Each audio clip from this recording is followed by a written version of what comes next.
At 11. First at 11, President Trump has appointed Vice President Mike Pence to lead the White House's response to the coronavirus crisis. There are now more than 80,000 cases worldwide, including the first confirmed case in South America during the pandemic. Now, to break through the confusion, we're going to break down exactly how we got here and what you need to know tonight. Let's go back to March when the pandemic first started spreading. That's when the governor first declared a state of emergency. That gave her the ability to issue coronavirus orders, like wearing a mask and limiting crowds. By the end of April, many lawmakers were already anxious to reopen the state, so the Republican-led legislature decided not to pass an extension for the state of emergency. The governor signed the 2021 state budget into law today. In it, nearly $1 billion in cuts because of the coronavirus crisis. But Governor Gretchen Whitmer says many services will remain untouched, and schools will even get a boost in funding. We'll break that down in a bit. First, take a look at today's new coronavirus numbers. Michigan reported more than 1,000 new cases and 11 new deaths. The state's 7-day average is now around almost 900 new cases per day. For perspective, a week ago, Michigan was averaging about 700 daily cases. Thank you, Mark. During the next hour, Governor Whitmer will be here to answer your questions sent in to your local newsrooms. Joining Mark and I tonight in the studio, our stations covering the Upper Peninsula. Steve Asplin, news director and anchor at TV6, Trent Bailey, news director at ABC 10, and James Fillmore, anchor at Local 3.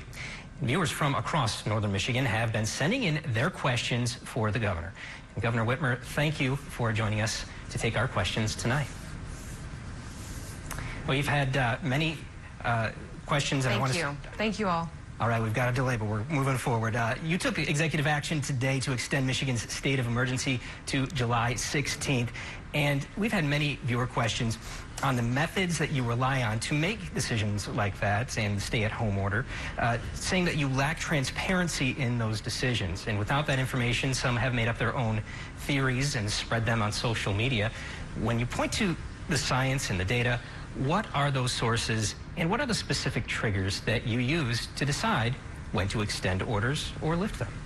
If you haven't been to the dentist in a while, first of all, you should probably go. Second of all, a lot has changed with new technology. Here to talk about it, Lisa Siddell, DDS, from Lake Leelanau. A lot has changed, right? There are new technologies out there that are helping you help patients. All the time. Tell us about that.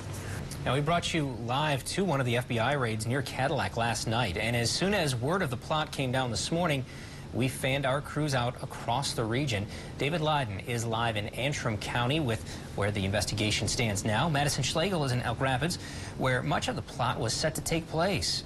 Christine Canerva is live in Luther, where the extremists are said to have trained. And Eric Lloyd is in Lansing talking to shocked lawmakers about the plot. And just hours ago, Governor Whitmer took time to address the state and express her gratitude to the FBI, state police, and the Michigan Attorney General. She says she never thought she'd have to speak about something like this as governor. Only the pickle has deteriorated. The rest of it's all pretty much there, and I just have I have a lot of thoughts. It has a box. It's his prized possession. The pickle has like burned a hole into the top of the bun. I'm in shock. I don't even know what to say. Well, it was a science experiment, and we've all learned a lot. Yes. Let's take you see what's ahead in sports. And Northern Michigan's news leader is bringing you every second of the action. We will be following this election until the races are called. Let's get right to it right now. Joe Biden is in the lead with 131 electoral votes to President Donald Trump's 108. Michigan has still not been called. All election results will be scrolling along the bottom of your screen. Remember, you can always find race results on 9and10news.com.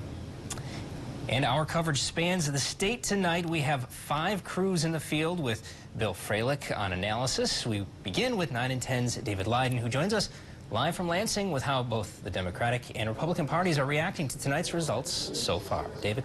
Congratulations. Thank you, Governor, and welcome to 2020 graduation, celebrating our Northern Michigan seniors. I'm Kevin Essebaggers. 9 and 10 News and Mercantile Bank wanted to take some time to give the graduating class of 2020 the recognition they deserve during this time where traditional commencement ceremonies and graduation parties just can't happen. A public health crisis changed the way that our seniors finished high school, but it doesn't change the recognition they deserve.